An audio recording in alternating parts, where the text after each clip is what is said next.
अच्छा, झारखंड की शासन व्यवस्था की बात करते वो कैसी है? शासन व्यवस्था तो आपको शुरू में ही बताएं कि आप जान ही रहे हैं, जिसका जो राज्य चलाता है वो प्रधान है, और प्रधान ही अगर जेल में हो कोई कारण से, तो सोचिए क्या व्यवस्था होगा यहाँ का।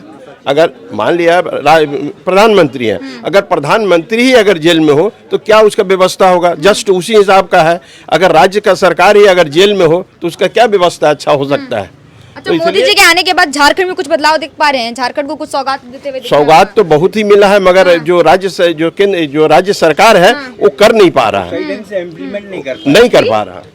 जो केंद्र की योजना है, झारखंड के अंदर जो भी सरकार की सेंट्रल की जो योजना आती है उसको राज्य सरकार इम्प्लीमेंट करेगा, तब तो वो पब्लिक को फायदा होएगा। मतलब केंद्र सरकार जो है वो सारी की सारी सौगातें दी जा रही है, लेकिन सरकार राज्य की सपोर्ट काम करती है, मगर यहाँ की सरकार उसको इम्प्लीमेंट नहीं करती है। जो इम्प्लीमेंट नहीं हुआ तो पब्लिक को उसका बेनिफिट कैसे मिलेगा? जो सेंट्रल से पैसे आते हैं वो कहाँ जाते हैं फिर? आपके सेंट्रल हिसाब से पैसे आते हैं, उसका 25% काम होता है, 75% पैसा जो लौट जाता है, कुछ माने घपलाबाजी में चला जाता है। मतलब यहाँ की सरकार पूरा घपला कर रही है, जनता तक जनता के हक नहीं मिल नहीं, कोई जनता के लिए कोई बेनिफिट नहीं है। तो बदलाव चाहते हैं यहाँ? बिल्कुल 16 आना बदलाव होना चाहिए। अच्छा, मोदी जी के काम कैसे लग रहे हैं आपको? मोदी जी का काम है तो स्टार्टिंग फर्स्ट क्लास है, और आगे भी भविष्य में पूरी दुनिया देख रही है उनके काम को, और उनके नाम को सराहना हो रहा है पूरे वर्ल्ड में कि मोदी जी एक हस्ती है आज के डेट में पूरी दुनिया के अंदर। जो तो उनका अगर रिपोर्ट विदेश कार्ड के की लोग बात कह करें, रहे हैं। रिपोर्ट कार्ड में क्या निकला है सर? रिपोर्ट कार्ड उनका बहुत ही अच्छा है। धर्म के नाम पर जो भारत के अंदर में अफवाह फैलाया जाता है, आज मुस्लिम कंट्री में इतना बड़ा भव्य मंदिर का उद्घाटन हमारे मोदी जी ने जाके किया, जो कि हमारे देश में हिंदुस्तान में राम मंदिर को बनने में 500 साल लग गए, और वो भी सुप्रीम कोर्ट के आदेश के बाद वो काम हो पाया। लेकिन फिर भी विपक्ष विरोध करते हुए दिख रही थी। विरोध तो विपक्ष का करने का शुरू से आदत है, वो अच्छे काम का भी विरोध करते हैं और खराब काम का विरोध होना ही चाहिए।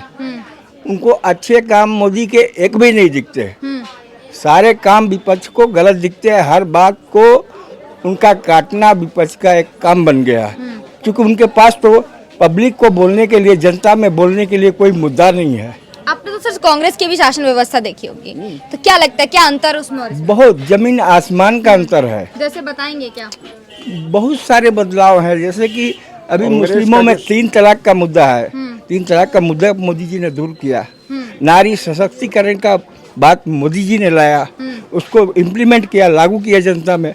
आज महिला वर्ग भी बहुत खुश है मोदी की सरकार से। तो हम लोग तो यही चाहेंगे कि केंद्र में ऑलवेज मोदी की सरकार बने। चाहिए तो मोदी जी की सरकार बिल्कुल चाहिए, 101%। किसकी सरकार आनी चाहिए? देखिए, सरकार तो डेफिनेटली मोदी जी की आएगी, क्योंकि उनका काम मुझे नहीं लगता है कि आज के डेट में पूरे देश में उनका काम को कोई नकार सके। रही बात, अभी आपने थोड़ी देर पहले एक क्वेश्चन पूछा था कि अमीरों की सरकार है, तो आज मैं सिर्फ एक क्वेश्चन करना चाहता हूँ। जो भी ये बात बोलते हैं कि अडानी, अंबानी, टाटा, ये तीनों ने जितनी नौकरियां दी हैं पूरे हिंदुस्तान में, कौन सी बाहर सी कंपनी ने आके नौकरियां दी हैं? लॉकडाउन में इन तीनों के यहाँ से उतना आपका नौकरी से नहीं निकाला गया, लेकिन और अदर कंपनी जो बाहर की है वो सब की कंपनी से छटनी हुई है। सिर्फ ये तीनों ग्रुप जो है इनसे छटनी नहीं हुई है।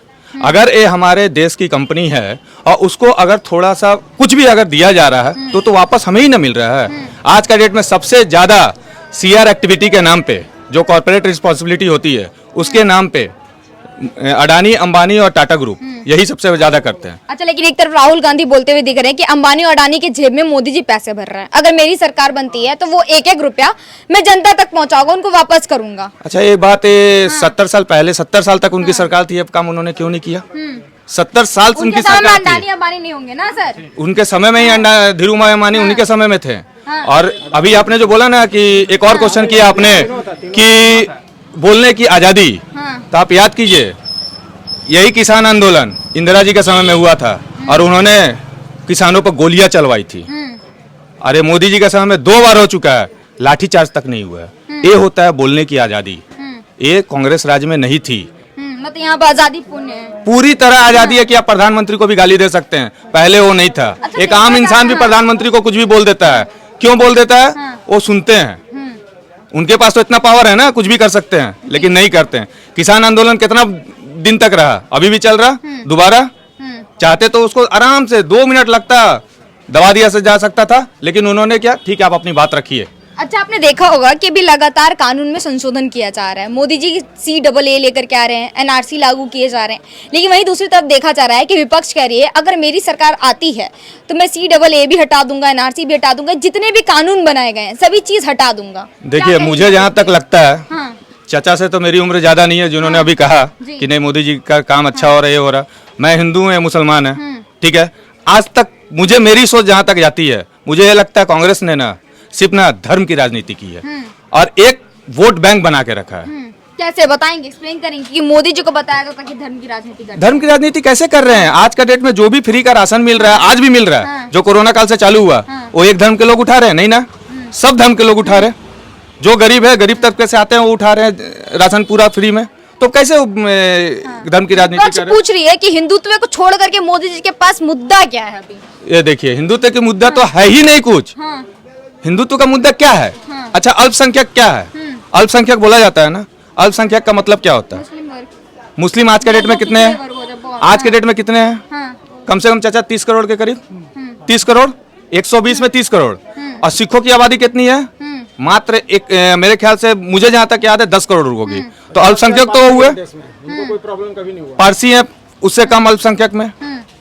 लेकिन क्या बोला मैंने, जानबूझ के विपक्ष मुद्दा उठाता है ताकि हमारे आपस में लड़े और उनका वोट की राजनीति क्लियर रहे, बनते रहे। उनके पास और कोई काम नहीं है। अगर विकास करना रहता ना तो 70 साल तक उनकी सरकार थी, वो विकास कर सकते थे, लेकिन उन्होंने विकास नहीं किया।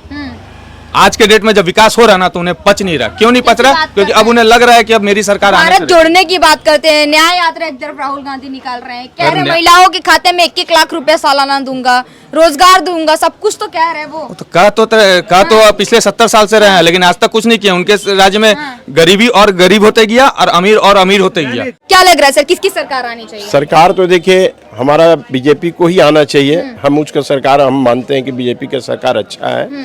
और इससे पहले देखिए अभी झारखंड का सरकार था, हेमंत सोरेन का, हम लोग उम्मीद किए थे कि हो सकता है अच्छा करे, मगर कुछ भी नहीं कर पाया। बस खाली जब देख रहे हैं पेपर उठाइए, घोटाला ही घोटाला, ये घोटाला वो घोटाला, इसके अच्छा, विपक्ष कहती है कि ये विपक्ष को खत्म करने की साजिश है। ऐसा कुछ भी नहीं है, सिर्फ मोदी जी विपक्ष खत्म करना चाह रहे हैं।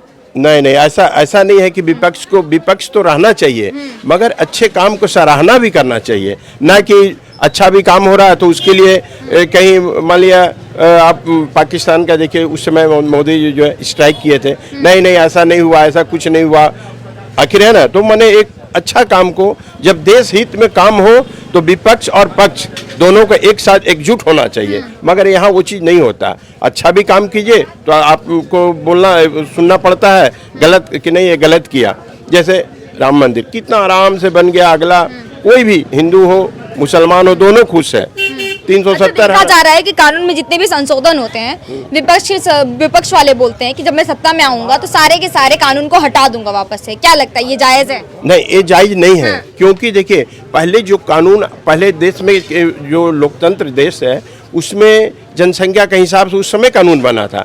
अभी के हिसाब से जो होना चाहिए थोड़ा बदलाव होना ही चाहिए। जो गलत है कि हाँ भाई इतना जनसंख्या बढ़ा है उसका हिसाब से होना चाहिए, तो चीज बदलाव होना चाहिए। इसमें कोई विपक्ष बोलते रहे ना, विपक्ष कहते हैं नफरत की कानून खेल बना रहे हैं। ये देखिए हम क्या बोले, अभी ही बोले थे कि विपक्ष को अच्छा भी काम कीजिए तो बोलता है गलत किया, और गलत काम को गलत तो बोलेगा ही, मगर ये अच्छा काम हो रहा है उसको भी गलत बोलता नहीं, ये तो गलत किया, मोदी ऐसा किया। इन लोगों को सबका एकजुट होकर यही चाहता है कि मोदी हट जाए और फिर उसी टाइप का राज्य चलते रहे, कोई ये लूटा कोई वो लूटा वो लूटा करते रहे। अब भाई ईडी है, सेंट्रल का है, तो अच्छा, जब मोदी जी कहते हैं कि 2047 तक विकसित देश बना देंगे भारत को, तो आप क्या इस बात पे विश्वास कर पाते हैं? जी हाँ, बिल्कुल हम विश्वास करते हैं। जिस हिसाब से मोदी जी कर रहे हैं 10 साल में जो किए हैं, उनका हम सारा चीज तो ब्यौरा हम नहीं दे पाते हैं, मगर हम तो देख तो रहे हैं, एवरी डे पेपर तो पढ़ रहे हैं कि वो क्या कर रहे हैं। वो देश के लिए कर रहे हैं, राष्ट्र के लिए कर रहे हैं, कोई किसी पर्सनल किसी आदमी के लिए नहीं कर रहे हैं, ना हिंदू के लिए कर रहे हैं ना मुसलमान के लिए, ऐसा नहीं है।